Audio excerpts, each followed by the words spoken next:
Well, thank you for the opportunity to be here, and I'm looking forward to sharing some good information. I'm going to be presenting today and tomorrow. Today, we're looking at one facet of trading psychology, which is the psychology of the trader, him or herself. And then tomorrow, we're going to look at different ways of thinking about the psychology of the marketplace, the psychology of market participants. And that's going to include some consideration of market profile and market delta, as we've seen today, but I'll be introducing a couple of other methods that I found to be helpful as well. So today we're going to be talking about trading psychology techniques that work. You'll notice, by the way, that Anthony did not include me in any of the exercises where people are lining up to represent action. There's a good reason for that. Because, there was like one guy standing there and he's supposed to represent price, and then another guy's a buyer, another guy's a seller. And I told him to represent my trading, you'd have to have price going up my behind. Well, it's a professional audience. We can't exactly do that. We can try, that's right, to make things a little more interesting, right? A little more graphic. Talk about graphic. It's great to be back in Chicago. I did get my start here at Kingstree, which is a prop firm. Up to that point, I was teaching full-time at a medical school in Syracuse, New York. But I had a side career as a trader and also wrote my first book, The Psychology of Trading, while I was at the medical school. So they brought me to Kingstree to work with the traders. It was my first time ever in a prop firm. It was memorable. Every trader, or actually they paired up, every two traders had separate offices at Kingstree. It wasn't a general trading floor. So I'm walking down the hallway with the owner of the firm, Chuck McElwain, and I notice coming out of the door of one of the offices, someone has hurled a mouse, a computer mouse, hurled it against the wall. It shatters right in front of my face. And this person in the office screams out, "Pay me out, you fucking whore!" It was obviously a frustrated trader. I turned to Chuck, because no one at the medical school threw things and said things like that. I turned to Chuck and I said, "This is the place for me," which tells you something about me. So I've been involved working with traders ever since, some not quite so volatile as that one, but at prop firms, at hedge funds, also work with asset managers, work with quant funds. So I get to see a nice cross-section of participants in the financial marketplaces, and I get to see what works in trading psychology. Before we launch into the topic, notice I put down the URL for my blog. Those of you who may not be familiar with it, traderfeed.blogspot.com. So a lot of material there. And my email address, brett.steenbarger@gmail.com. So I'm going to do everything I can do in this session and tomorrow to address the questions, the issues that you have. In fact, a good part of today's session is going to be an open group coaching, and you're going to bring your trading psychology issues to me, and in front of everyone, I'm going to show you techniques that work for your specific issues. But if we don't get to every single thing that you're interested in, please feel free to use that email. That's part of my commitment to you for bringing me here. Okay, let's launch into our topics. The whole idea of trading psychology techniques that work is that there is an evidence basis for certain techniques in psychology. There is actual research about outcomes and what works and what doesn't work. The advantage I have teaching, and I still teach at the medical school, teaching professionals in psychology and psychiatry is that I have to keep up with the research literature, and that makes me keep up with what's working, what really is effective in helping people make changes. So I'm going to be presenting to you a group of psychological techniques that are research-grounded, evidence-based, and I found to be effective for traders as well as for other issues that people have. Before we work on our trading psychology, the first step is diagnosing our trading problems. This is hugely important because sometimes we have psychological problems that result from our poor trading. And sometimes we have poor trading that results from our psychological issues. It's a bit of a chicken and egg situation.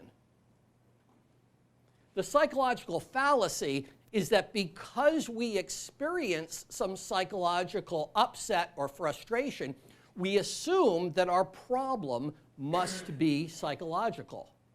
And that's not the case. In a very significant number of cases, what's happening is we are failing to adapt properly to market conditions. We're not doing the right things in our trading. That is creating losses, that's creating frustrations, and that's where the psychology enters. So if you kept doing the wrong things in the market, I could show you a psychological technique that would help you feel less frustrated, and guess what? You would be much more calm and collected while you lost money. Instead of sitting on the left side of the Titanic, I would move you to the right side. Okay? Not helpful. So we need to diagnose trading problems. And which is coming first? In recent markets, and I can speak to my own trading, I have been challenged in my own trading, I trade the S&P futures, adapting to lower volatility regimes where markets do not follow through on directional movement as they would, let's say, if the VIX were 20 or 25. So we get much more frequent reversals and many more markets that participants, traders, experience as quote-unquote choppy. And traders have had a hard time adapting to that. That's created losses and frustrations, and those are not necessarily purely psychological problems. So we'll be talking about, how, especially tomorrow, about how to adapt to those lower volatility conditions. In fact, I'm working with portfolio managers and traders who are successfully navigating the current landscape, and I can share with you in general terms what they are doing that's working. But when we diagnose our trading problems, we have to take a hard look at our trading, how we are adapting to market conditions, as well as our psychology. Now, let's say that we determine, yes, there is a psychological issue here that's impacting our trading. I'm going to ask you a tough question, an important question that will determine how to approach these trading issues. The question is, does your problem occur outside of trading? This is hugely important because if it is occurring outside of trading, then it's something in your personality that you're bringing to your trading. That's different than a situational challenge that's unique to the trading situation. So let's say, for argument's sake, I have low frustration tolerance. I don't deal well with frustration. I easily become angry and upset if things don't go my way. And that might happen with my wife, that might happen with my kids, that might happen on my job, and that happens in my trading. Clearly, I'm going to work on that issue differently than if it's a frustration problem that occurs because I'm not reading order flow correctly in the market and I'm getting stopped out at bad levels, but it doesn't occur elsewhere in my life. If we see problems occurring outside of trading, we really need a different kind of psychological help than if our problems are trading specific. And more likely, if they're occurring outside of trading, we'll need some professional help for that. Seeing a counselor, seeing a psychologist, a psychiatrist, who can help us with issues that are occurring across situations. Now, once you identify that a problem is occurring in many situations, there are several factors that help determine which kinds of help are most effective. And I put down 3 of them right here: duration, severity, and complexity. Duration means how long has the problem been going on? Maybe I've had this frustration set of issues since I was a child. It's been going on for a long time. Severity, how much of my life is impacted negatively by the problem? A severe problem is one that is really interfering with my functioning in many different areas at many times. So it's interfering with my career, interfering with my relationships, etc. And complexity, how many manifestations of the problem are there?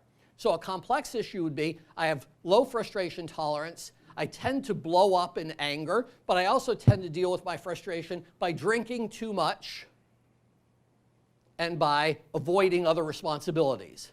That's a complex issue. It has many different manifestations.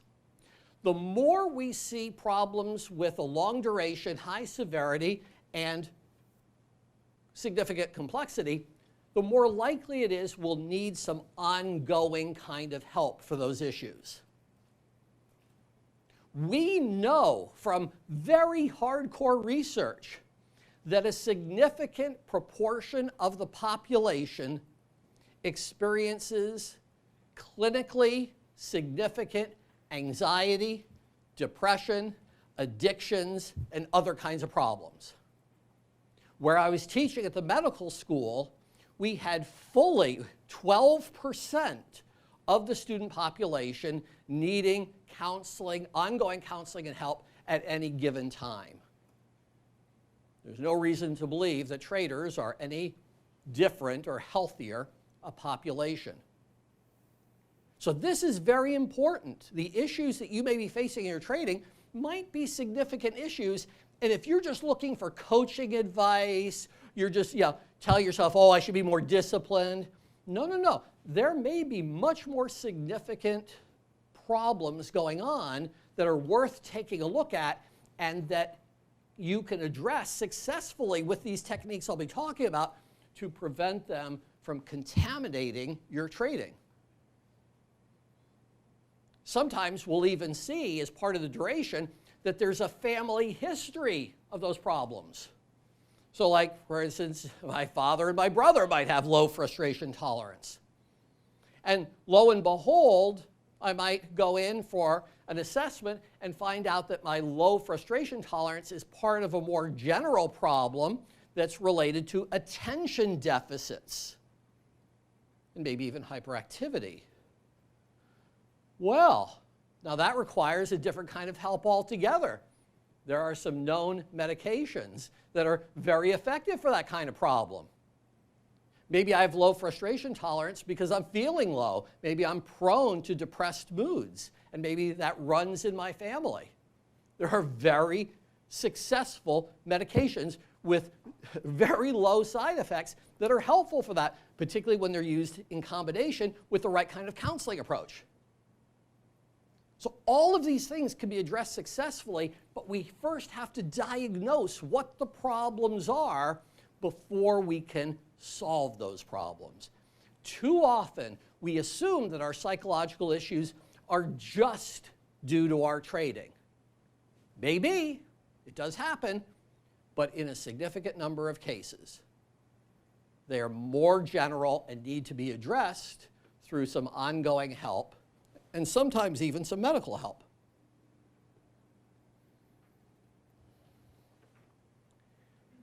Okay, what I'm going to be presenting are self-help approaches and counseling approaches that have been proven to be effective.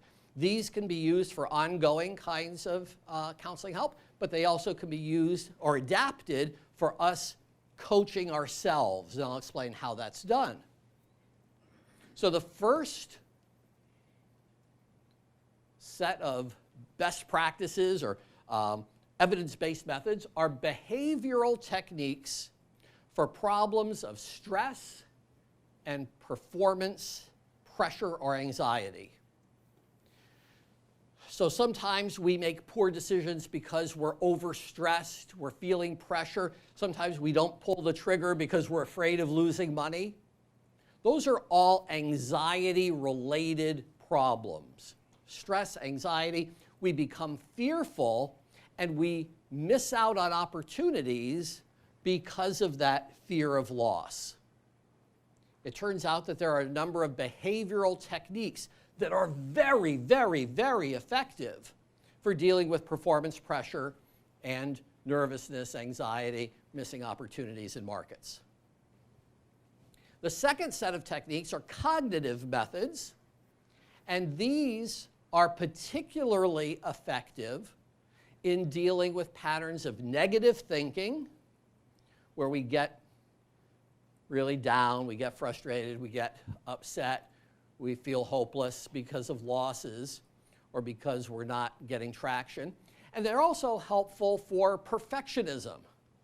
Many traders are their own worst enemies in their thought processes. They'll make a profit, but they say, oh, I should have held on longer, or I should have gotten in lower, if they were long. And so they're always looking at what they didn't do right. And so even their winning trades don't really feel like wins psychologically because of that perfectionism. Cognitive methods are hugely effective for problems related to depression and negative thinking. In cognitive methods, we learn to change our thought patterns, and there are some very effective techniques for doing that. And finally, the third set of techniques, probably the one I'm most involved in personally, and particularly in the teaching that I do at the medical school, are called solution-focused methods. And these are methods for building on our strengths. So the solution-focused approach takes a look at when you are not experiencing a particular problem area. So let's say you come to me and you're saying, gee, I'm having some frustration, and out of that frustration, I feel like I've missed opportunities, and then I start chasing. I fear missing out, and I make these FOMO trades, and I lose more money. And so I might say to you, in a solution-focused mode, okay, let's look at your journal, and let's look at occasions when you are not frustrated, when you are frustrated, but don't do FOMO trading. You're frustrated, but somehow it doesn't poison your trading. Let's take a look at when those things are occurring and see what you're doing right. You're not always making terrible decisions in markets. Let's look at your winning trades and see how you're managing those positions. So you're learning from what you're doing right. That's why it's called solution-focused. And you're building those patterns of strength into ongoing patterns. So these two approaches tend to be more problem-focused, and this is, as it says, solution-focused. Before we get into detail about behavioral methods, any questions or comments to this point?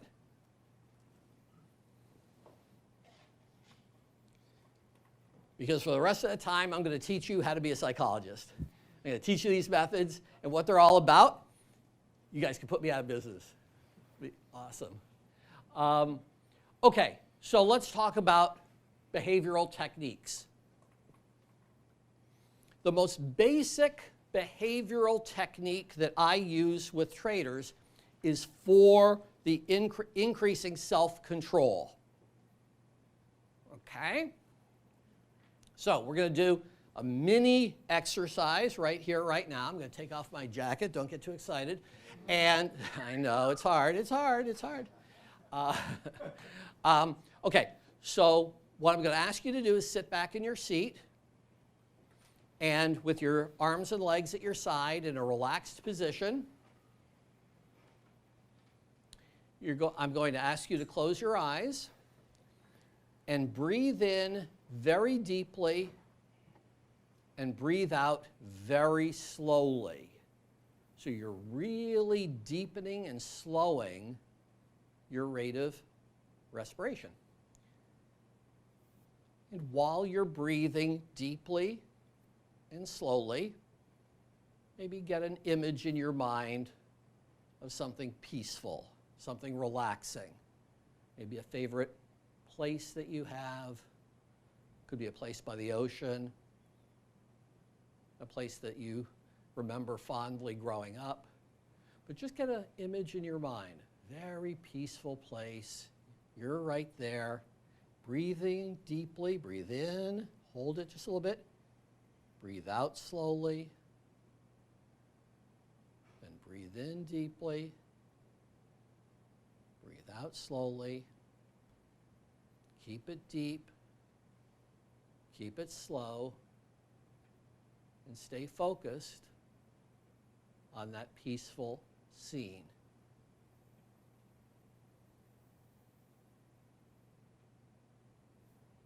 Okay, and then just slowly open your eyes. So what's happening over here? When we breathe like that and put images in our head like that, what's happening? You're relaxing. You're changing two sets of parameters. You are reducing your body's level of arousal. So you're reducing, if you were hooked up to biofeedback machines, you would actually see that your muscle tension is going down, your heart rate is going down, your galvanic skin response, the sweating response is going down. So you are bringing yourself down physiologically. And at the same time, what are you doing mentally? You're changing your thoughts to something else. Yes. You're changing two things. One, you are increasing your focus. You're now focusing on a single image. And, as you're pointing out, you're changing what you're thinking about by making that a positive, relaxing image. So what you are accomplishing with this little exercise, and normally if we were starting to work together, we'd be doing this for much longer, and your first attempt would be over 10 minutes, 15 minutes. As you get really good at it and practice it, you can do it much more quickly. But over time, with repetition, with practice, you become very good at bringing your body to a relaxed point and bringing your mind to a positive, focused point.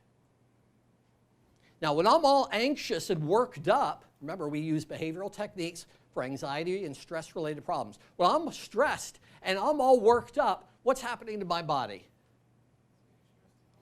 It's getting all worked up, and all those physiological factors are increasing, and I'm speeding up physiologically. What's happening cognitively to me?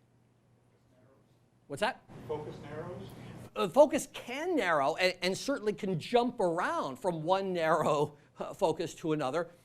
As we become physiologically aroused, it becomes much more difficult to keep a calm focus. So we become more scattered, and there is research actually on how we become more tunnel visioned. We fail to see as broad a set of opportunities in front of us.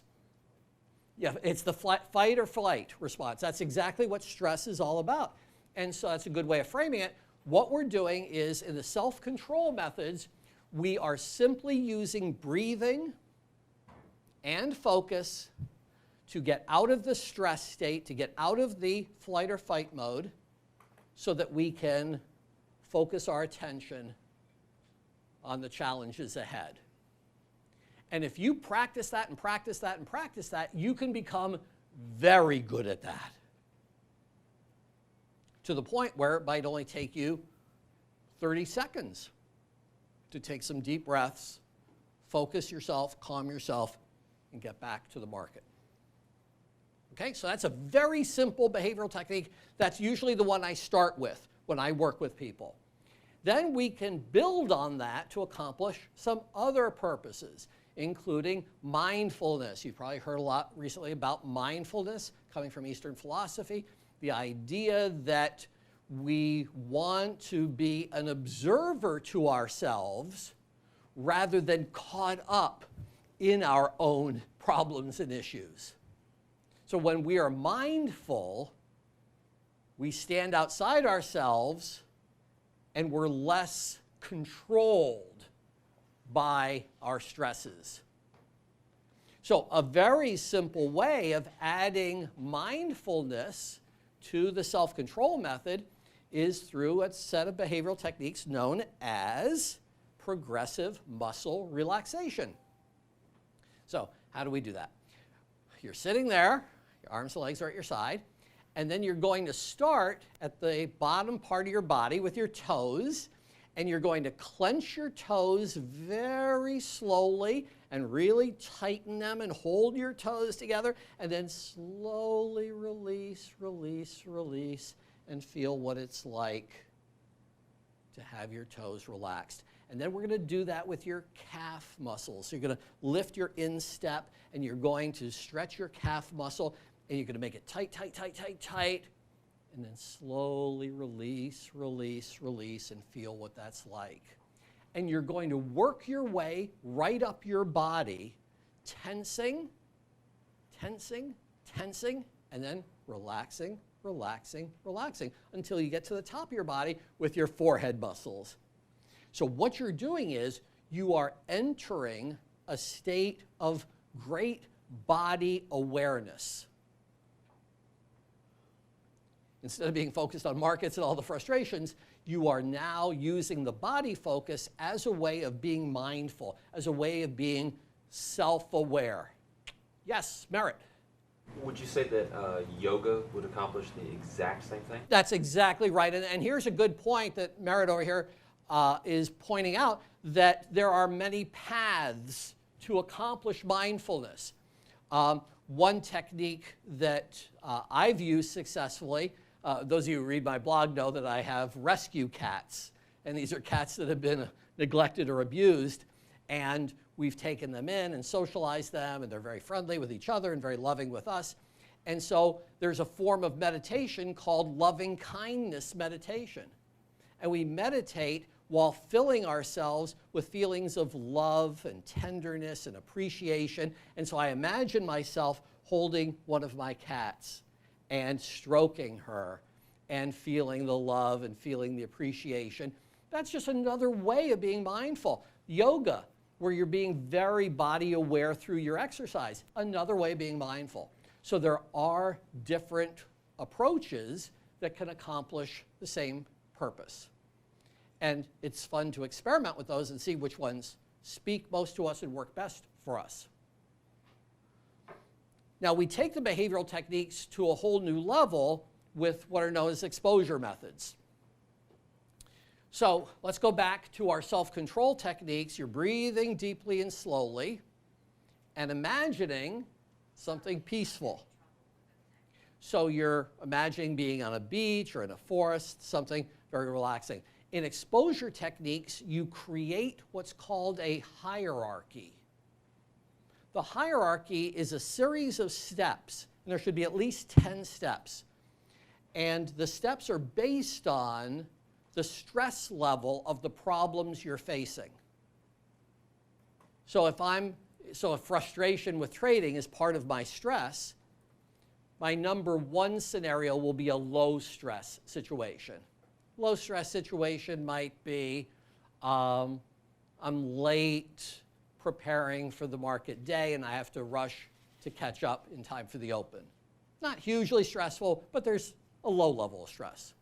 Then my next scenario has to be a little more stressful than that, and my third one even more stressful for that. And if I'm doing 10 in total, 9 and 10 are going to be the most stressful situations that I typically face in markets, maybe taking some large losses, messing up some trades, missing some opportunities that I should have pounced upon. So I've created this hierarchy of events, these scenarios, these situations from lowest stress to highest stress.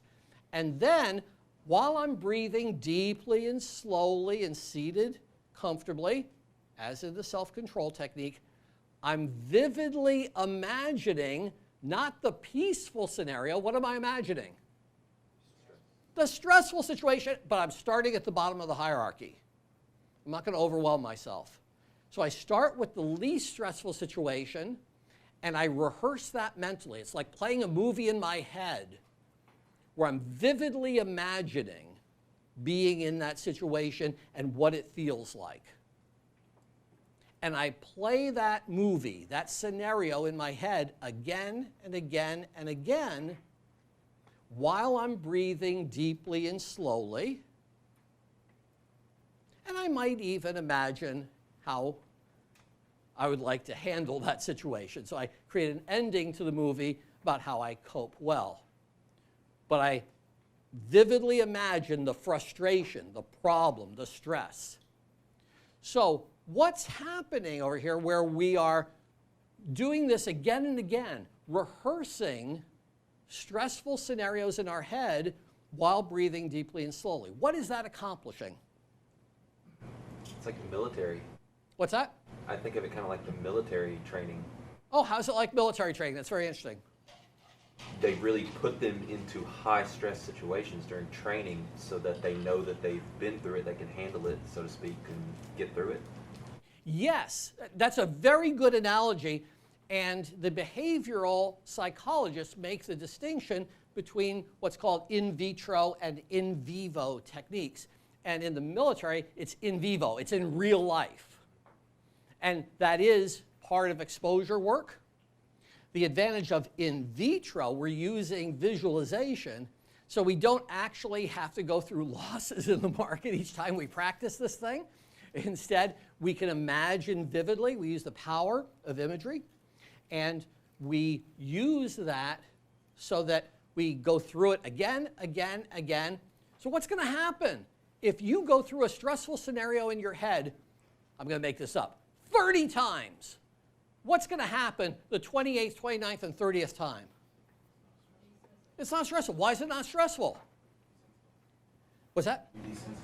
You are desensitizing, and that's the right word for it, Ken.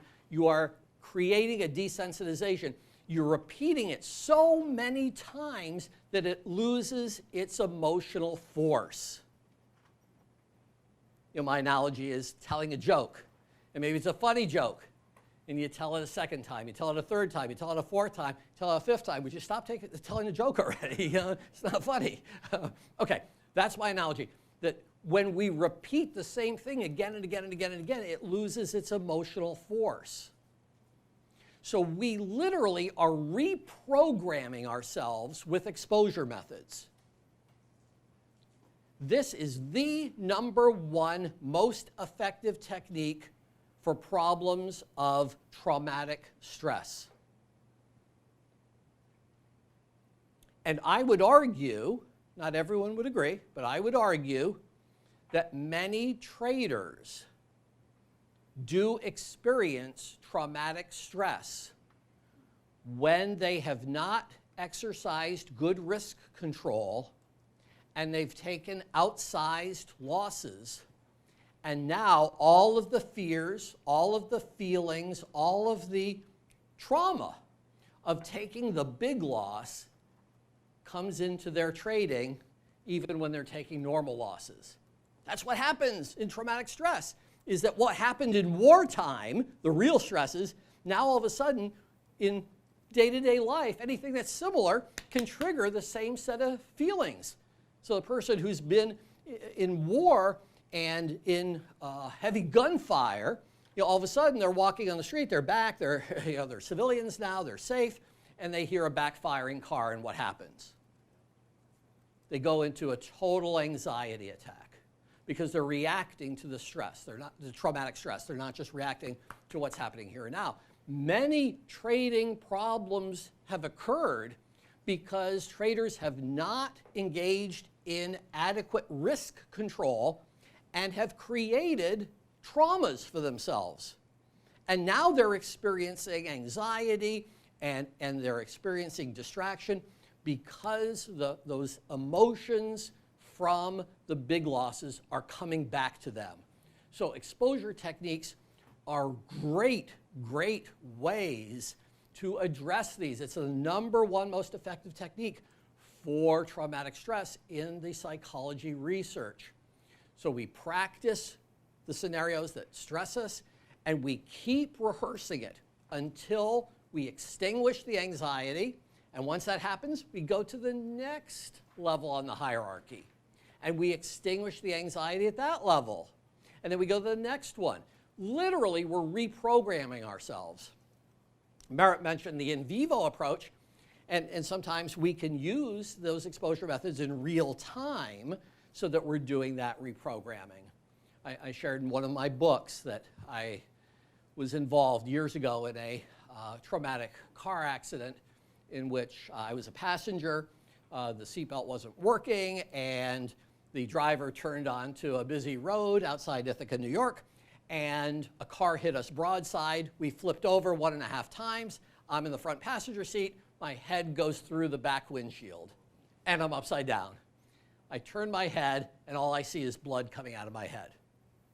I have that as a vivid image even now, and even now, when I'm a passenger in a car, I am nervous. I've gotten to the point where I can be a passenger in a car. That was dozens of years ago, okay? But that's the nature of traumatic stress. It imprints upon us. So I literally had to do exposure work in vivo and first just sit in the car and feel comfortable. Do the deep breathing, get myself comfortable. Just sitting in a parked car.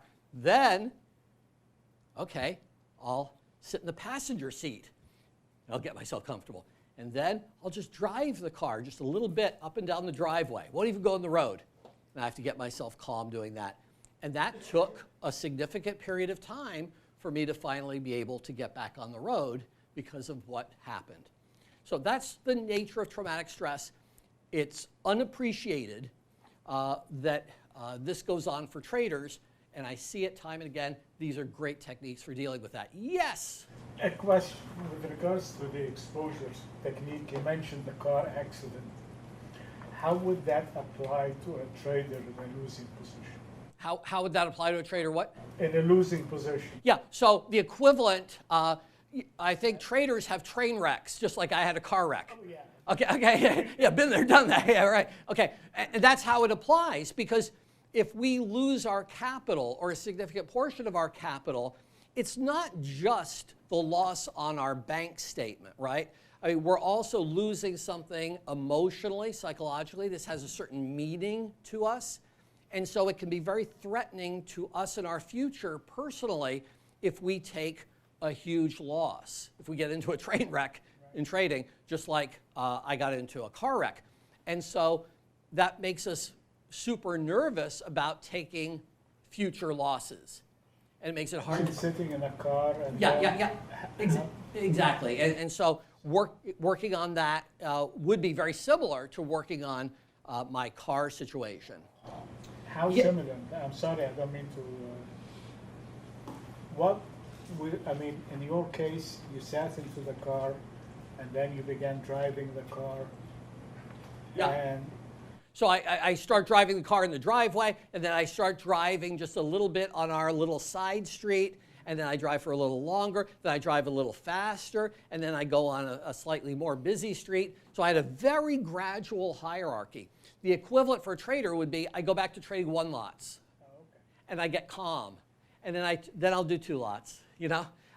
And so you have a very gradual hierarchy, because what you have to recreate with the exposure methods is the sense of safety. you're right. But Yeah. And but you do that small and gradually. But it's very effective when you can do it. Now, the backstory on all this, by the way, is that I got myself driving. I was pretty good. And I visited my parents down in Florida. And they're up there in the years. And my father insisted on driving. And I said to myself, all right, I'm going to be a passenger. He pulls into a parking lot, and we're hit broadside. And so I looked back on my psychological work, and I said, fuck this shit. I'm not going to be a passenger again. That's a true story. That's a true story. Actually, I did have to become a passenger because I had to teach my 2 youngest kids how to drive. And that was a real challenge for me. That was a real challenge. But that's how we grow, by facing our challenges, doing it gradually, making it sustainable, not re-traumatizing ourselves. Yes? You alluded to this earlier. Kind of how do you determine when self-help methods work versus when you might need professional help? Yeah, and I would say, fortunately, the area that I teach in and I work in is called brief therapy. So these are short-term approaches to help. And I think seeing a behaviorally oriented psychologist who is very familiar with these techniques for a brief period of time to set up a program, and then you can work that program yourself, that could be very effective. But the touchstone for me would be if the traumatic stress is affecting major areas of your life and really interfering with your life, then I would want to seek some professional help. And if you're using the self-help methods and they're not working for you or you need some guidance, that's when you would seek some additional help. But I'm always a fan of trying it self-help first. Okay, quick question. I'm wondering, are you talking about 2 things here, meaning you're exposing yourself to a bad trade, Yep. where you took a big loss, then reducing the charge of that scenario so that when you get into a new trade, Yes. you're not just going to stop yourself out on a little noisy move. Correct. Because you think it's going to be the same thing. Correct. So the first example, your process was probably bad to begin with because you allowed yourself to take a big loss. Yes. So you want to reduce, so you just want to go back to the good process. Yeah, so what you're going to be doing at the top of your hierarchy, obviously you're not going to be mentally rehearsing another train wreck. Okay, yeah, okay. So at the top of your hierarchy though, there are, decent sized losses that we all incur. And so you would want to rehearse that situation. And so when I was driving, I'm not going to be mentally rehearsing getting into a car crash. What I'm going to be mentally rehearsing would be being in a lot of traffic, having a car stop quickly ahead of me, and I have to brake suddenly. Those were all stressful situations for me right after that accident. So you create normal situations that would trigger the stress response, and you habituate to those. Yes? But you're taking the safeties off, and the stress is a response in order to protect you, correct? And it's to keep you from blowing up your account. You have the stress, and you're learning to minimize that. So you're taking the safety off the system. Well, I would make a distinction between a traumatic anxiety response and the prudent risk management that... You've got to be a good trader. Yeah, to be a good trader, you obviously, you want to have fear but not anxiety, if this makes sense to you. In other words, I'm in my own trading, I have enough respect for how markets can stay irrational longer than I stay solvent that I have a healthy amount of fear that I don't want to stay in a losing position. That's different than a traumatic anxiety where it's all the past coming back to me, regardless of what's happening in the present, and the past is really dominating my actions without really looking at the order flow, without really looking at the charts, without seeing what's happening. Yeah, so you make an important distinction. The idea is not to reduce all fear altogether. It's to reduce anxiety, which is a holdover from the past influencing the present. I want to exit based on what markets are doing now. I don't want to exit based on the trauma I experienced 6 months ago. State shifting. It turns out that people are most able to make changes, when they shift their state of mind, body, and awareness. So if we shift our emotional state, if we shift our cognitive state, become more focused, if we shift our physical state, we are much more likely to be able to make changes. And so there are behavioral techniques I use to help people shift from one state to another. And if you think about it, the mindfulness methods, the self-control methods are a form of shifting our state. Another form is you have a trader who gets fatigued. This is very common for short-term traders. We have limited supplies of what psychologists call willpower. We have limited ability to maintain quality focus. Hour 1, hour 2, hour 3. At some point, we start to lose our willpower muscles, so to speak. We start to lose our focus. We become more easily distracted. We become more fatigued. And in a state of high distraction and fatigue, we're more likely to make impulsive decisions. The blood flow is going away from our prefrontal cortex, and we're no longer as grounded in those nice, rational decisions that we had been planning. So how do we get out of that state of fatigue? State shifting would be one way. And so many traders I work with midday, what will they do for a break? They go to the gym. Absolutely. They energize the body as a way of renewing the mind. They stop taxing themselves in terms of concentration and instead engage in active social activity or active physical activity. And they are renewing their energy so that they can come back fresh during the afternoon trade. In one trading office where I worked in London, they actually set aside a room for people to take power naps during the trading day. It was brilliant because there's a lot of research on how power naps improve our productivity. Why? Because it accomplishes a state shift. But by getting relaxed, by getting our bodies completely chilled, we're able to come back with new resources. And in fact, that's what we do each night. And finally, a behavioral technique that I've written about that can be extremely effective is self-hypnosis. Self-hypnosis is similar to the self-control method I mentioned, but we are using the power of self-suggestion. So we are creating a hypnotic suggestion to ourselves to bring ourselves to a different state of mind and body. And this will counteract our stress. So in the exercise that I wrote about in my early book, what we do is, or what I've done, is sit down in a chair and you do the deep breathing and you get yourself relaxed. And then I'll put my hands in front of me like this. And then I'll start talking to myself, saying, there are magnets between my hands, and the magnets are drawing my hands closer and closer together. And while I'm doing this, I'm breathing deeply and slowly. I'm staying totally focused on my hands and the feeling of my hands. And slowly my hands are coming together. The magnets are bringing them together. And as my hands get closer and closer, I'm feeling more and more relaxed, more and more at peace.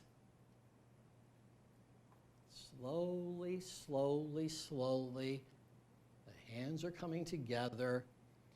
I'm feeling more peaceful.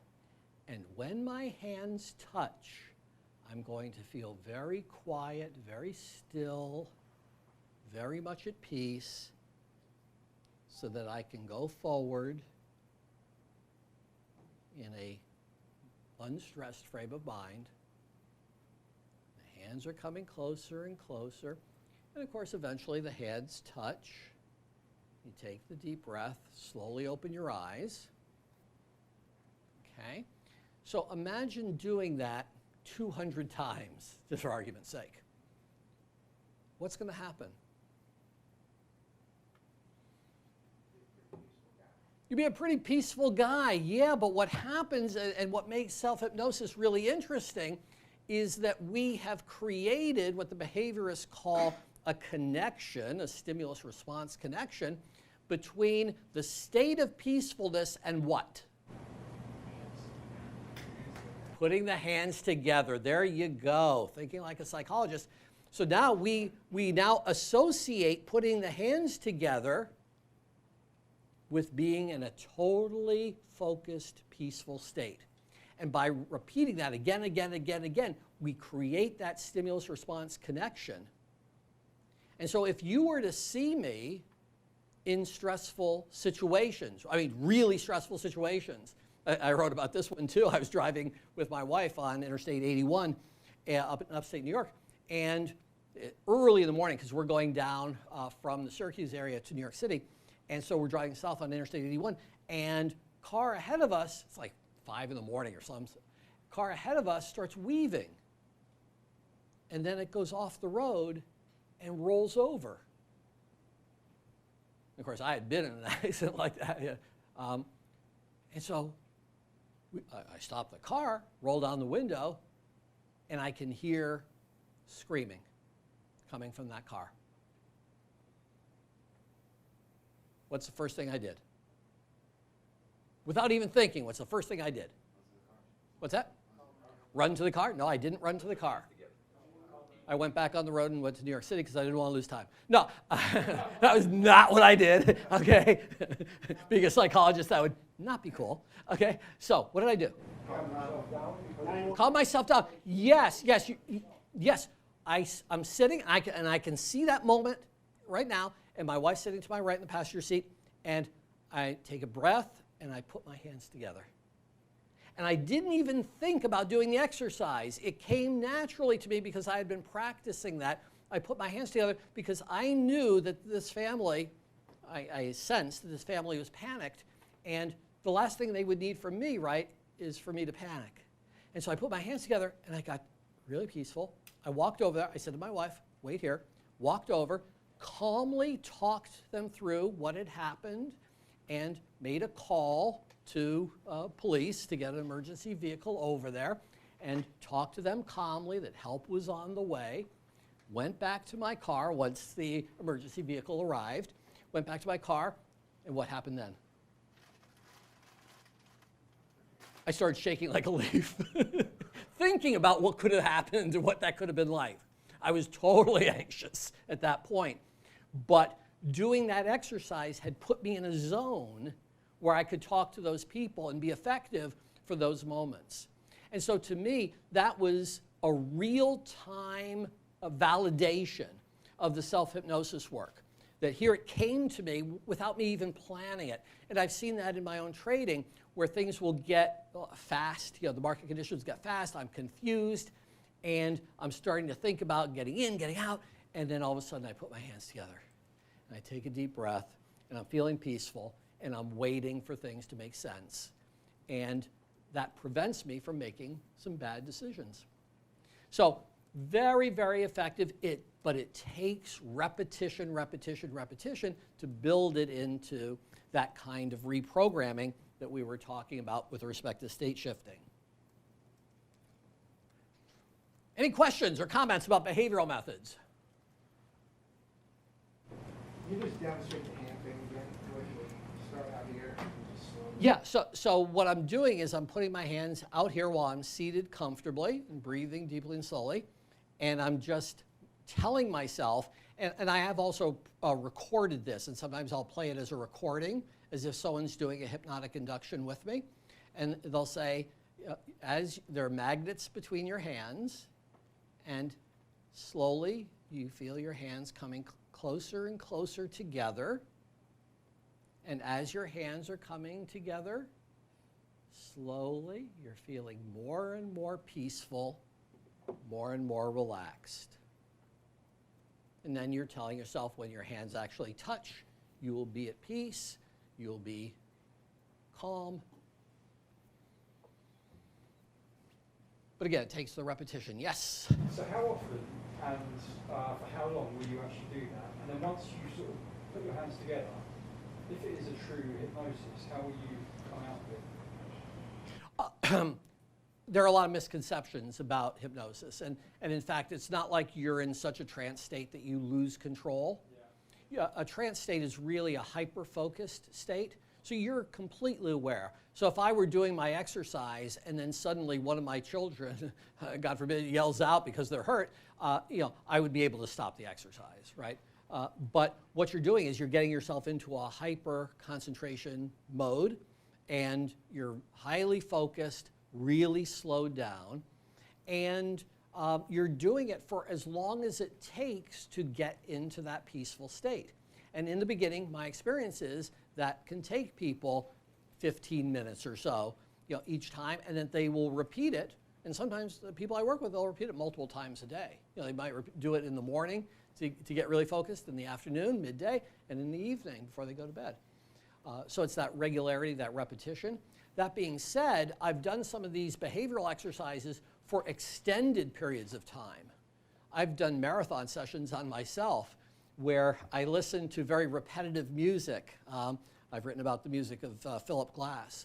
And this very repetitive music, and I'll do these exercises for an hour or more at a time and get myself in this real zone of just being like my whole head is quiet, everything seems still around me.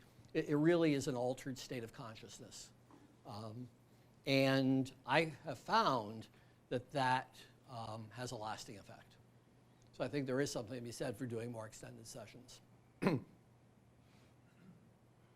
Yes, did you have a question or comment? Would there be a benefit to visualizing like a positive trait, like maybe one of your best traits, or would you say focus on the traits that caused you maybe a bad trait or trauma? Yeah, when you are trying to reprogram yourself, then you want to be rehearsing mentally what is stressful to you, because that's what you're reprogramming. Now, I do think there is benefit to mental rehearsal of the things we do right, and that is part of the solution-focused methods we'll be talking about. But that's really addressing a different need and a different purpose. That's really to cement positive patterns in our head. So it's valuable, but different from what we're talking about over here with the behavioral techniques. So cognitive methods, these are typically used for thinking problems that we have, and the most common ones are negative thought patterns. I can't believe I'm such an idiot, I made this mistake again, I can't ever make money. I mean, we've all been there, right? But for some people, that kind of thinking becomes habitual. And that's what the cognitive therapists talk about. Right.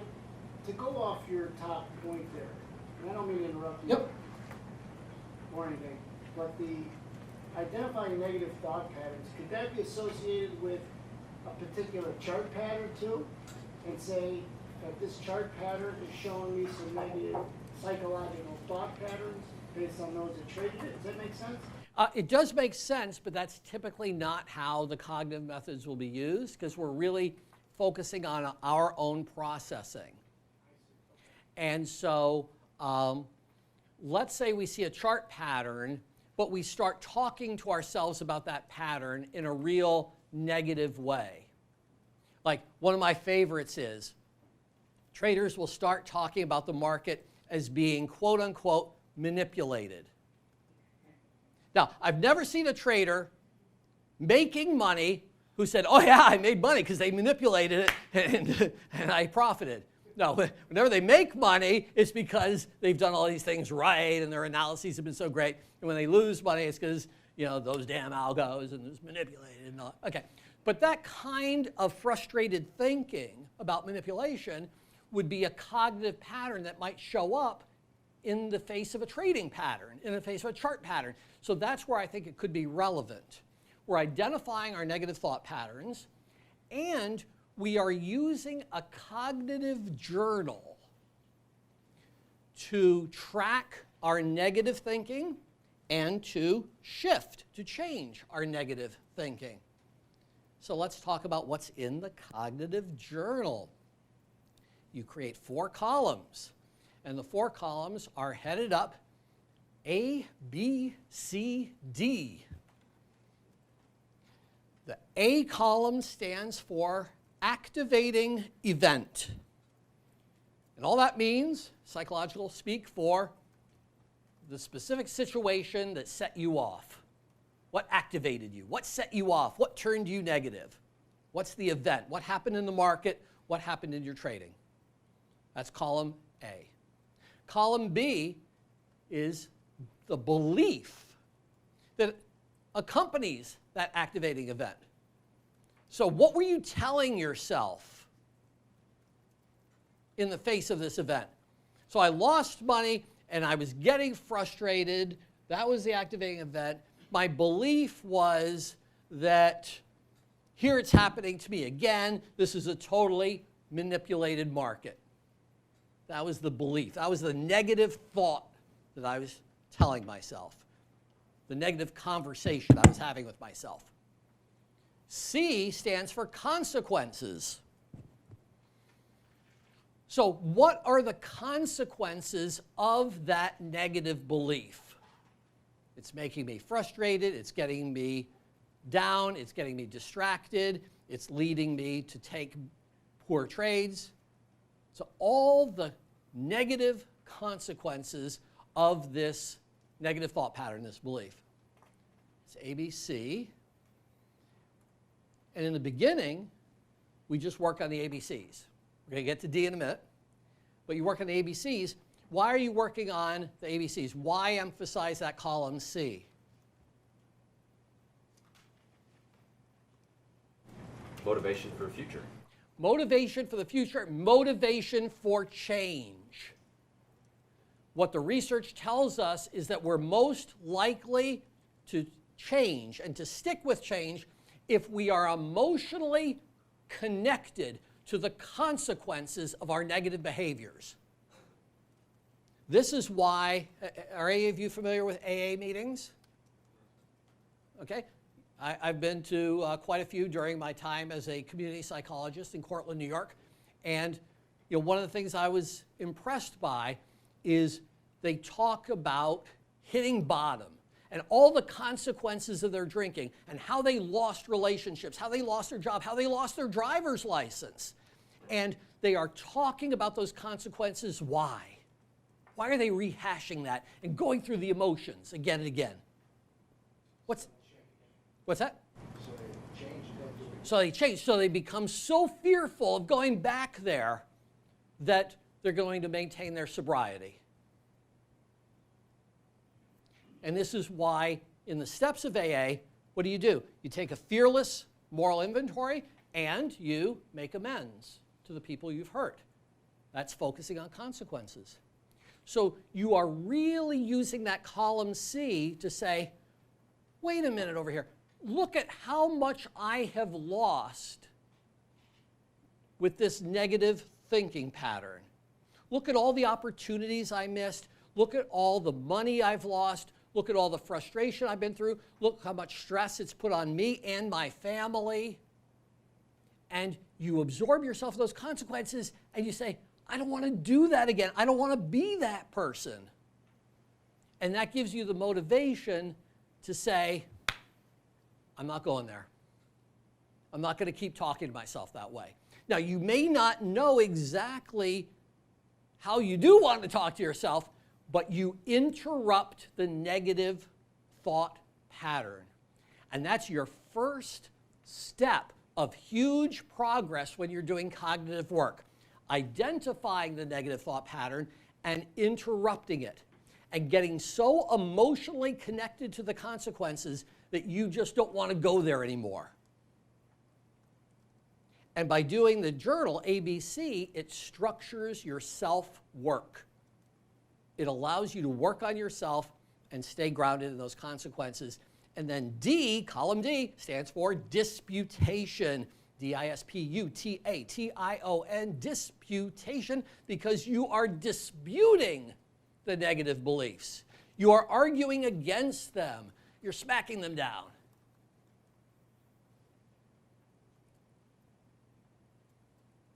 So a form of disputation might be you saying to yourself, wait a minute, I took a loss. Does that really mean I'm an idiot? Does that really mean I'm a bad person? Does it really mean I can't trade? Am I really being fair to myself? What's a more reasonable way of talking to myself about this? And so in column D, you write down the more constructive belief. It's not necessarily a positive belief. I mean, if you took a loss and you shit the bed in the market, yeah, I mean, you did something wrong. But how are you going to be constructive about it? So column D is your constructive self-talk. How do you want to talk to yourself about that? So you're putting it in your journal and mentally rehearsing that. And every time you have a column B, a negative belief, that starts to bring you a consequence, you're going to do a column D and smack that down, argue against that, so that you're interrupting those negative thought patterns. Reframing is a method that I have found very helpful for disputation. Most traders, and we all know the stereotypes, right? I mean, I work with hedge funds. What's the stereotype of the hedge fund manager? It's like master of the universe, and he's a real self-centered asshole. I know these people personally, and I know their families. And the vast majority are really good family-oriented people, very achievement-oriented people, and I'm proud to count many, many, many, many, many of them as my friends. And so I'll say to a money manager, I'll say to a trader, well, wait a minute. If your child were trading and he just made that mistake, how would you talk to him? Would you be calling him an idiot? Would you be telling him he can never be successful? No. You would never say that to your own child. You would never say that to your junior colleague who you're trying to mentor. In other words, you're reframing the internal conversation as a true interpersonal conversation. Because most traders have enough social sensitivity. They have enough emotional ability to connect that they won't talk to other people the way they talk to themselves. This is a very important insight, because if you know how to talk sensitively to another human being, you can imagine that and mentally rehearse that and talk to yourself that way. You have that capacity. You're not a psychopath. So that's really, really important. So we use that to interrupt negative thought patterns, but then to build positive thinking habits. As you repeat the journal again, again, again, day in, day out, day in, day out, you start to, that more constructive thinking starts to become automatic.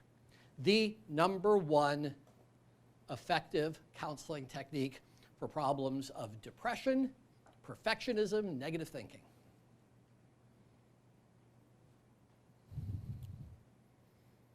And then we have solution-focused methods.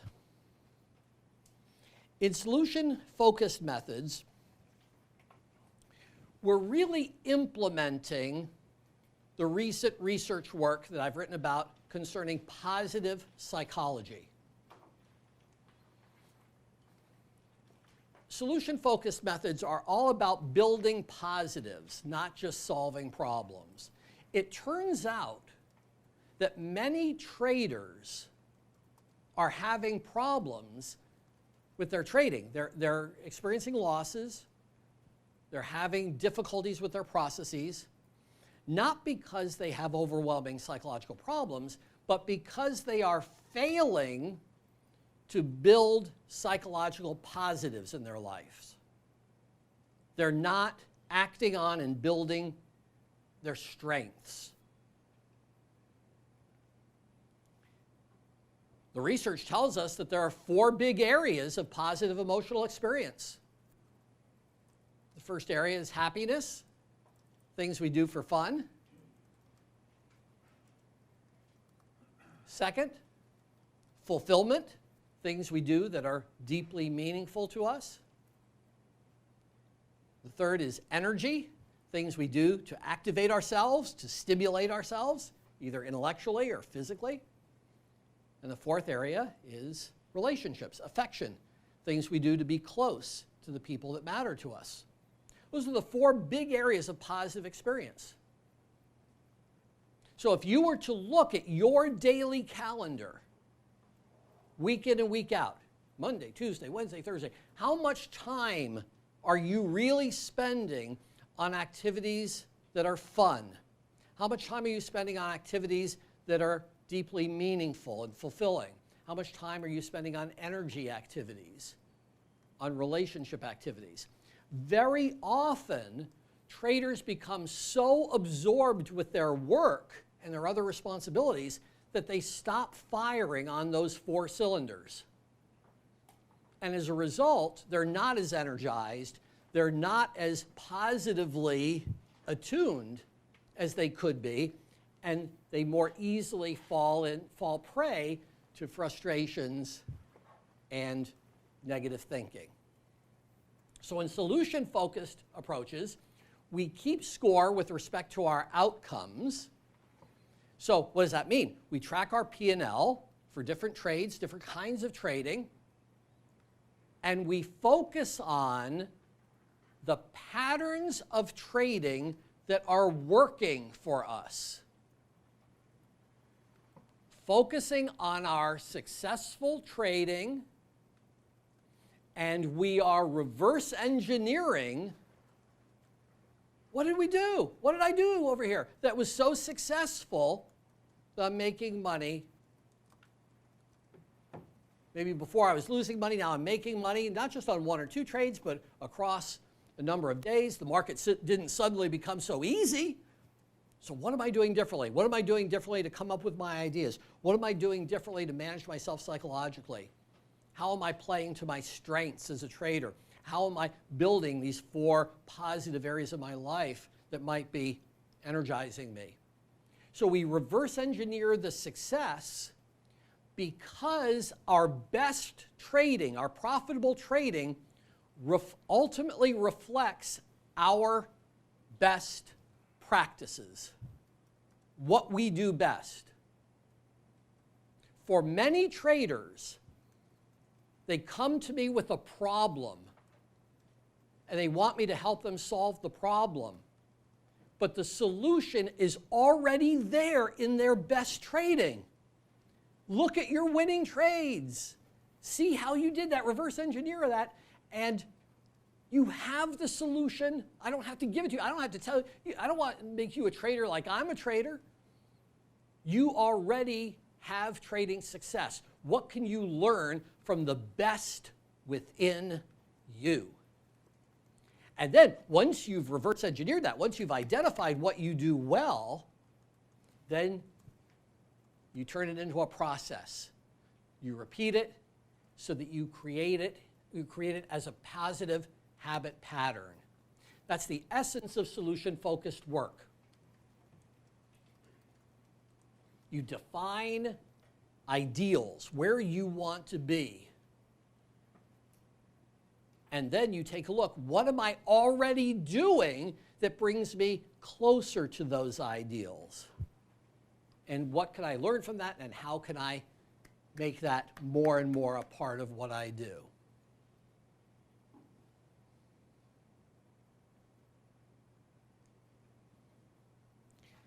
Something I'll talk about more tomorrow. In my own trading, I'll give you an example. I took an inventory of my best and worst trading, and in my worst trading, I was focusing on trends and reversals of trends. And in a low volatility market, where market was becoming more and more crushed in terms of volatility, that focus on trends was not working for me. But I had also rolled out something that I had learned from some of the quant traders I worked with. And the concept that they were working on was that because you have so many market participants doing different things, trading different factor exposures, it's created a situation where flows are coming from many different directions, and that's created a cyclicality in markets. So I started thinking in terms of cycles, not trends. I started thinking curvilinearly instead of linearly. And I noticed that when I was focused on cycles, I was much more profitable than when I was telling myself stories about trends. And so I use that to focus my work on cycles, and that's something I'm currently working on in my own trading, out of a solution focus. That was what was working best for me. Now, maybe we'll get volatility sometime in the future. Maybe interest rates will be normalized at some point, and maybe good times will be upon us. But in the interim, my successful trading gave me a clue about what was working, what was not working. And so I've developed a whole research scheme about cycles that's ended up being successful for me. And I'll be sharing a little bit about that in tomorrow's session. Okay, so we have behavioral methods, we have cognitive methods, we have solution focus. Keys to success: have focused goals. Don't try to change many patterns at one time. The research tells us work on one thing, make steady improvements, then go to the next thing. Keep your goals focused. Start with the lowest hanging fruit, create successes, build from there. Regular practice. This is so important. Ultimately, all this is about building new, better habit patterns. That's really what we're doing. And so the more you practice, the more you rehearse, the more you're likely to internalize new ways of thinking and doing. And getting immediate feedback on your trading so that you're quickly identifying what you're doing right and wrong and can factor that into your work on yourself. So if a certain situation is stressing you in your trading today, you can do some mental rehearsal about that with the control techniques tomorrow. But the rehearsal and the focus are real keys to success regardless of your approach. Okay, I'm going to go back here. Make sure you have my email address. So we've got time now. And in the remaining time, and I'll take as much time as you'd like to take, I'd like for you to think about yourself psychologically as a trader. Where do you stand now in your trading psychology, and where would you like to be? So this is your real, and this is your ideal. We all have a gap between our real and ideal. And what's the one psychological improvement you would like to try to make in yourself going forward, right here, right now, that will bring you closer to your ideal? What's one change psychologically you would want to make in your trading? And I'm going to ask you to volunteer and share, and I'm going to outline how you can work on it using these methods right here, and I'll toss in some extra methods, like recreational drugs. No. When all else fails. No, we don't do that. Go, and then we can. Yeah. I was going to say, I mentioned earlier, but greed. Greed. Mm-hmm. Yeah, and I think specifically greed. I have a lot of issues where I battle overwhelm, and I know overwhelm relates to my greed, which is like I don't want to miss opportunities, so I go after them. But then in my pursuit of going after the opportunities, I overwhelm myself. Okay. You follow me? Oh, yeah. So there's greed in like having a trade work and pushing it too much. That's not so much my problem. My problem is going after 100 trades rather than one. Yep. And doing it 20 hours a day and letting that grind me down. Yeah. Okay, and you overwhelm yourself. Okay, and you bring up a great point. Greed can come from a number of different places. So for instance, I encourage my traders to use self-control techniques after they've had strings of winning trades. Why would I do that? They're trading really well. They're making money, and I'm telling themselves to calm themselves down. Why? Yeah, overconfidence. That's exactly the issue. So for that trader, overconfidence leads to the greed. They win, and they start, and I know this from my own trading. If I've ever told myself, well, damn, I think I've got this thing figured out, You know what's going to happen. You just know that you're ready for the smackdown, and the gods will descend upon you with great vengeance. And I have gone through that myself. So in that case, it's the overconfidence leading to the greed. So we use the cognitive techniques to deal with the overconfidence. And so the mantra I sometimes have people practice when they're keeping themselves focused is, this too shall pass. Trees don't grow to the sky. I'm not going to keep losing money forever if I'm down, but I'm not going to keep making money forever if I'm up. This too shall pass, and I have to be prepared for that. And so you calm yourself down. That would be the behavioral side. And the cognitive side is that you are now putting yourself in a more modest frame of mind. And so what I'll sometimes say to a trader is, okay, you've just made money. Now you're thinking about doing lots more trades. Would you be doing those trades if you were flat in your P&L?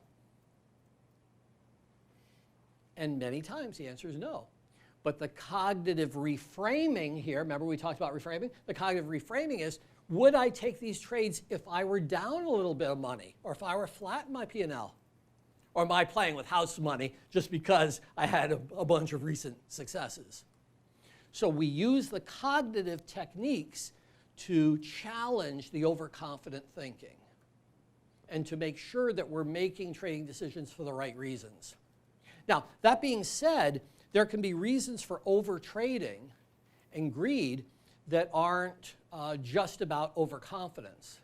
And so sometimes people have some issues with attention problems and self-control. Those are very real issues. People become more impulsive when they get more emotionally aroused. And so they'll end up just taking lots of trades and getting very scattered in their decision making. That can be a different problem. And the way you would know is if it's a genuine attention deficit, it will show up in other areas of your life. A genuine attention deficit doesn't just show up in trading and then the rest of your life you're like totally focused. That does not happen. So if you're having trouble staying focused and staying focused and not being impulsive in other parts of your life, then that would be worth looking into as maybe an ADD kind of problem. But my first hypothesis would be that the greed is caused by your self-talk. And you want to challenge that artificially positive self-talk. Oh, here's one that I use for myself in my own trading. And again, how I trade isn't necessarily how you want to trade. If I do really well, let's say early in the week, and I've made profits Monday, Tuesday, Wednesday, and I start to feel, oh man, I've got it. I'm going to have this great week. What do? Made money Monday, Tuesday, Wednesday. What do I do with my P&L? Thursday and Friday. What's that? Take Thursday and Friday. Well, in a sense I do, and the way I do that is I put a trailing stop on my P&L. And so I've made this amount of money, and damn, by the end of the week, I'm going to take some of that home, okay? So I've earned it. But maybe I made this amount, and I'll risk this part of it to make more if there's still good opportunity. But even if I lose this part of it, I'm still going to take home the lion's share of my profit. So by putting a trailing stop on my P&L, I am interrupting the greedy thinking. See what's happening over there? So I'm interrupting the greedy thinking, and I create that as a habit pattern, and that allows me to stay grounded and not get overwhelmed, per your point. But you want to be a good observer of yourself. What's the self-talk that precedes my feeling greedy and going after things? That will be a key. So, I have a question. Yeah. So I had that problem, right? So I was over trading, I was Yep. inventing setups as I went, trading a lot more than I should have been doing. Ran all through that, so then I'm now working on my discipline, right? right? I'm only gonna trade what my setups are. Yep. I'm not gonna trade stuff that I think I see, I'm really gonna wait till I Yep. know. The problem now is the market just grinds me down because I'm waiting, and with the low volatility too, I'm waiting, and it's like, I lose attention, so then I leave, right, take a break. Yep. I come back, boom, I missed it. Yep, You yep, know, yep. It's like, Yep. it's like the market knows how long my attention span. They know you, yeah, they're looking out for And I you. walk away just at the minute where I Welcome to missed the it. club. It's either way, you're screwed, you know, whether you overtrade or you try to trade yourself, I've had the same hard. issue with vacations. Yes. Same kind of thing. I go on vacation, the market blows up. Yep. Then I gotta cancel my vacation and come back. And I'm gonna take a break. Yeah, Same yeah. kind of thing, but different scale. So I have a good friend, good trader friend. He's been a close friend for years, very successful prop trader. And I regularly email him whenever I'm traveling by plane so that he'll know that's going to be a trend day. So, that's a true story. Yeah, so I hear you, man. Yeah, and it is really frustrating. So we're not repealing frustration. Frustration exists. We feel frustrated for a reason. And guess what? We're mostly achievement-oriented people. If we can't achieve, we're going to feel frustrated. That's human nature. But we don't want frustration to dominate our subsequent trading decisions. We want constructive ways of channeling the frustration so that we can get back into opportunity as quickly and reasonably as possible. What I've ended up doing in my own trading is I monitor volume on a close basis, including relative volume. So how is the volume at 9:35 today in the morning comparing to the average 9:35 volume, and how is 9:36 and 9:37? So I'm looking at, is volume and participation expanding or is it contracting relative to norms? Because volume is very highly correlated with volatility. And if I see volumes coming down, then I'm more likely to take a break. And in fact, I have a rule that if volumes get below a certain level, I stop trading. And I'll just go back and work on my research. And yes, I mean, hypothetically, some news item could come out and, and the market could take off, but that's not the base case. So by monitoring volume really closely, it's helping me monitor movement closely and be on top of the market when things are moving the most and sitting back when they're quietest. I find that relative volume hugely important. I have a whole spreadsheet devoted to it. Ken, did you have a? I did, yes, sir. I got two, actually. One of them is also the fear of missing out. So that's part of it. And that leads to getting into positions too soon, right? Well, before it's at the level as it just comes to the area. So that's part of that. And then the other part is my position size on less than A+ setups. I sometimes get undisciplined when I think I see it and I get greedy and I'm like, oh yeah, this is definitely gonna go. Even though it's not the best setup, I don't see all the indications I like normally. I see enough of them though to get into the trade, but not enough so that I'm going in with my biggest risk size. So. Right. Okay. So in your first scenario, again, could you repeat? Yes, sir. Fear of missing out and lack of patience. Coming into the level, I'm oftentimes taking the trade too soon. Okay. So we have two kinds of missing out. One kind of missing out is a genuine opportunity in our trading. A setup that we are working on, something that we identify, occurs and we did not participate. That's missing out. There was a genuine opportunity in our space and we did not take that opportunity. That's scenario one. Scenario two is the market moves in some big way. It's not something we reasonably could have predicted or anticipated, and we didn't participate in that movement. The perfectionistic thinking is scenario two. We end up telling ourselves that movement equals opportunity. That's not the case. Movement that fits within how we analyze markets movement that fits within our thought processes can be opportunity. But there can be random movements as well. Someone could, with a fat finger, could make the market move up and down. Was that opportunity? No. So in the second scenario, you might be holding yourself to a perfectionistic standard. I should have caught this move. When in fact, that's not part of your trading patterns. That's not part of your setups. That's not what you do. And so there, you want to use the cognitive techniques to challenge that perfectionism. In fact, if someone were standing over your shoulder, Ken, and saying, oh, you should have caught that, you should have made money there, you probably would have an answer for that person. You wouldn't want to hear that from them. You could tell that that's not constructive thinking.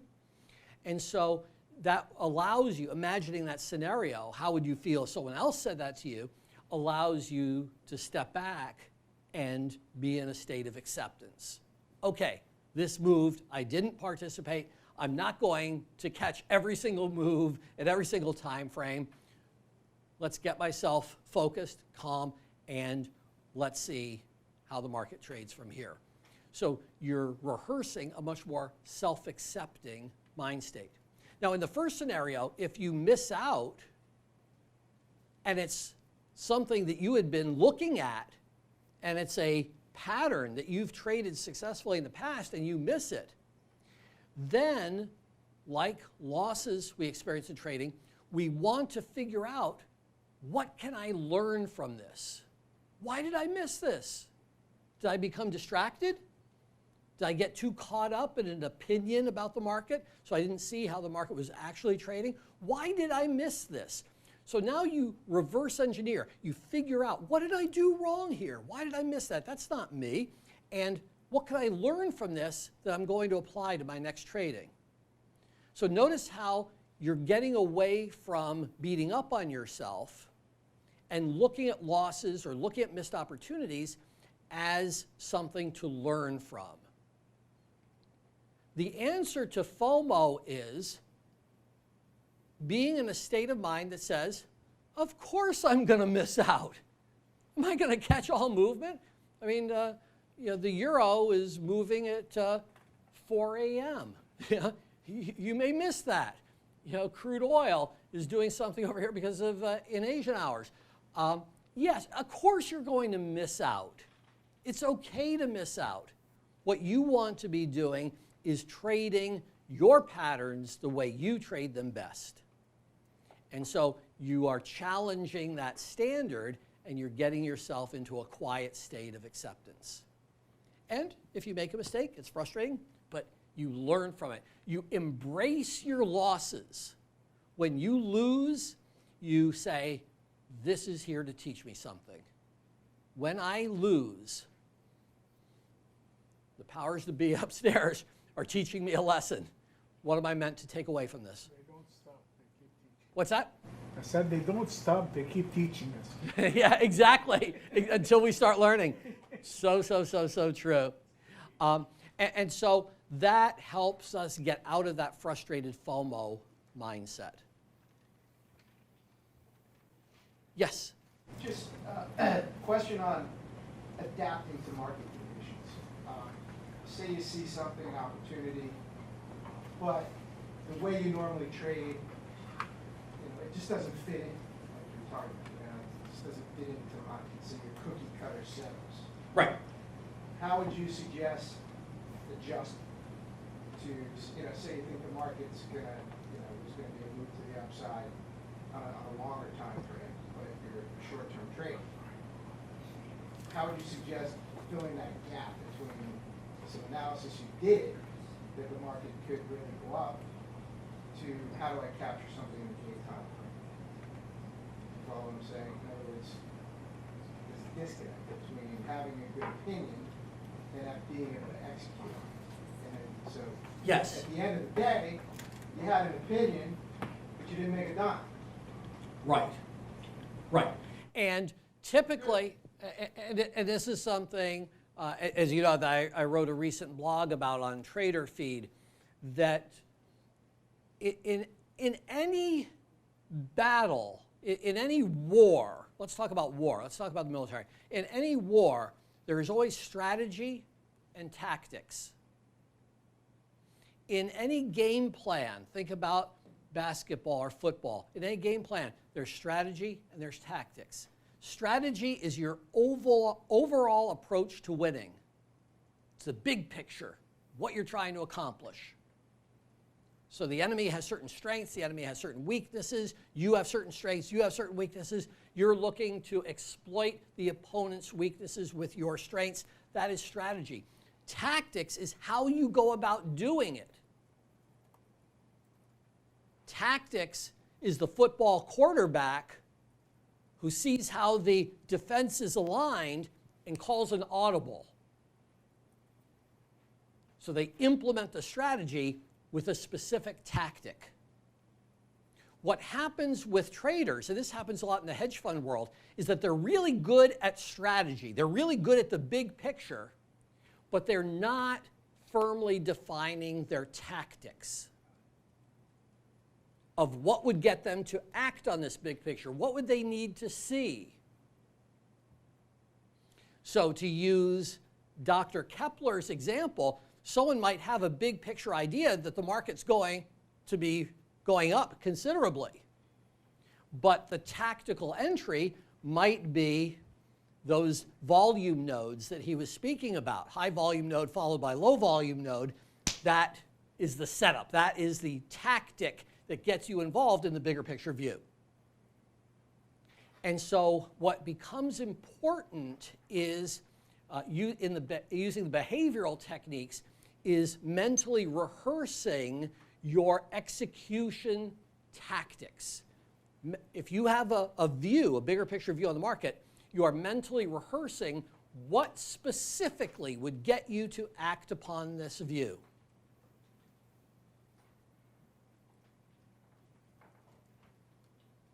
Yes? What about the uncertainty of not knowing what's going to happen after you enter a trade? Not knowing if it's going to go your way and be a profitable trade, or if it's going to go against you and you're going to have to take a loss on it. It's a great, great question. And I do believe, I mean, this is going to sound pessimistic, and I don't mean it to be pessimistic. I do think that there are some people who are more able to tolerate ambiguity and uncertainty than others, and that some people probably are not hardwired emotionally to do trading, because so much of trading involves uncertainty in the face of potential risk and loss. And so partly, I think people choose their styles of trading based on what they can tolerate, you know? But you want to be, again, this gets back to some of the cognitive techniques. You want to be rehearsing a mindset that is, the exposure methods would be perfect for this, where you already anticipate being stopped out. In other words, you are thinking about your worst case scenario, and you are talking to yourself about it in a way where you can live with that. You wouldn't like it, you know, but you are telling yourself, I'm going to trade this well in a process sense. The outcome might go for me, it might go against me. You know, even the top traders I work with, you know, have hit rates of 50, 60% at best. Okay? So you know there are going to be a lot of losing trades. So you are mentally rehearsing accepting that. The one thing you can control is your sizing and your stop loss, you know? So you can control how much you're going to lose. And that puts you in a state of certainty because you know what the loss can be, and you get yourself emotionally to the point of being able to accept that. I can, you know, it's like going for a challenging job interview. Well, you might not get that job. There's uncertainty there. But you know, what's the worst that's going to happen? You know, it's not going to take anything away from you in the big picture of life. And so you reframe that. You put that into your head as, I've got a chance to win, but if it doesn't work out, I can live with that as long as I know I did my best. So it's how you talk to yourself that makes the potential for loss, the uncertainty, more bearable. And so in your situation, you mentioned earlier about going from simulation trading to trading live, so you'd want to start very small. When I first started trading, I traded the SPYs. I didn't even trade the futures, and I traded just 100 shares at a time, and it was just to get used to winning, losing, and getting my feet wet in real time, and working on that self-talk process. Because if you lose the right way, if you lose in planned ways, then you are in control, and that is part of good trading. That's the mindset that I had to teach myself while trading small, and I think would be relevant here. Yes, and then here. Me or the gentleman? What's that? I'm sorry? He pointed at both of us. Oh, yeah. I was saying that you could go, and then our gentleman will go over here. If you recall, I mentioned at the beginning, I have an ego problem. I've been on prop desks, I worked on prop desks, I worked at the exchange, and whenever I had a boss, let's call it this, or somebody looking over my shoulder, Yep. I do pretty well. You do Good. You do well. Okay. Once I have my own separate account, Yep. which is my own money, Yep. it's like I'm a cowboy. I'm just taking. Yeah. I I've mean, seen this before. Yep. Friday, I'll just give you one example. Friday, I had my client's account. I manage client's account, Yeah. and I had my own account. I was telling Chuck, I was long coffee. I closed all the clients' accounts on Friday, and I left my own accounts Yep. open. Today, coffee crashed four handles. Yeah. And I'm just don't know. I mean, what is it? I mean, nuts? Yes. Yes, nuts. Oh, okay. Right. But the key ingredient here for you, this is part of the solution focus, because there are some times where you're trading with discipline and sometimes not. So we want to reverse engineer, what are you doing right when you trade with discipline? And what you're saying is, in the disciplined situations, I have a relatively high level of accountability. I have a boss looking over my shoulder. And that accountability may help bring out the best in you. And I'm convinced that many times traders meet with me, not because I have so many grand insights and psychological techniques, it simply is a way for them to better be accountable to themselves. And for some traders, that has real value. I'd like to interject this.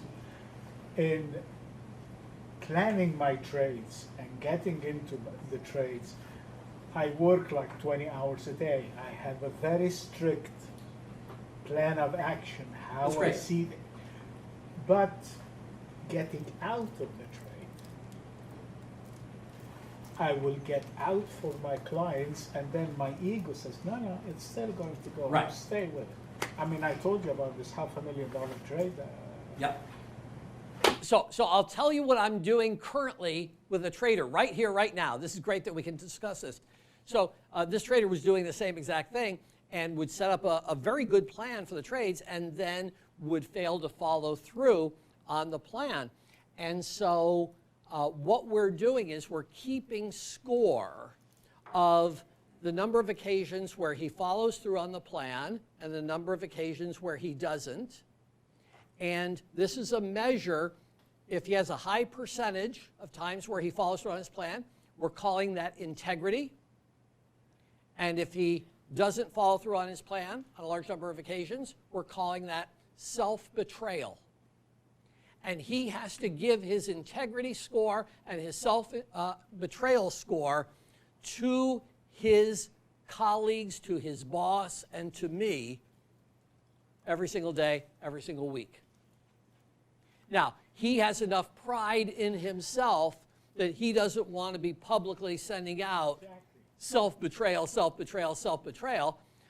And so that has become, in an emotional sense, a vehicle for accountability that, at least so far, God willing, it's working for him. But you may want to play with that accountability factor as part of a solution focus. Let's go over here because I know we're running out of time. Okay, last one. Okay, but I'll be around during, we're doing cocktail hour. Yeah, so I ain't going nowhere. Good. So something you touched on, when you set goals, you work on one until you kind of master that and Yes. move on to the next one. So one problem I have is I kind of get scattered, I work on something and I'll jump to something else. So that's kind of the pattern. And then kind of a related question would be, I feel like there's things that I can work on in solution and in cognitive, all of this prevention. Is there a particular hierarchy or precedence that you would put on any one of these areas to kind of help? It's a very good question. Yeah, I would go after the lowest hanging fruit. And what I mean by that is, what are the patterns in your trading that are creating the most losses, the most frustrations for you here and now? That's what I would go after. I would go after the what has the best yield for you, the most important. So I would take just the one or two patterns, and that's all I would focus on. And once you make progress, you can work on some other things. And again, if you structure your work on yourself, maybe in collaboration with a valued colleague or with a coach, that would help with that scattered aspect that you're talking about, help you be more focused. I have one portfolio manager who emails me his trading journal every single day. And this is a person who holds on to positions for a while. Every single day, he's emailing me his journal. And this is his way of staying on top of his own thinking. And of course, I give him feedback. And he, in the past, had been quite scattered, as you're talking about, but this has kept him very focused. It works for him. But he could be doing that with a colleague. He doesn't have to do it with a coach like me. He could be doing it with his boss. But that accountability factor is also a way of being more focused. I'll mention one last thought, and then we got our cocktail hour, courtesy of our friends at Market Delta. Okay, so Dr. Kepler had us all introduce ourselves and what's our greatest challenge, what do we want to learn, and he asked an interesting question of us. He said, well, what do you do for fun? How many people mentioned trading activities as among their fun activities? Yeah. Okay, that's the null set. No one mentioned. Okay, now, obviously we have lives outside of trading and many things we do for fun outside of trading. I certainly do. But the point here is that you're not going to be energized in your trading, and you're not going to get the best of yourselves out of your trading unless there's some intersection between what you find fun and meaningful and energizing and what you do in your trading. So somehow, the fun part of your psychology, the positive psychology, has to intersect with what you do in your trading. You have to find a way of trading that keeps you energized, that keeps you happy, that keeps you fulfilled.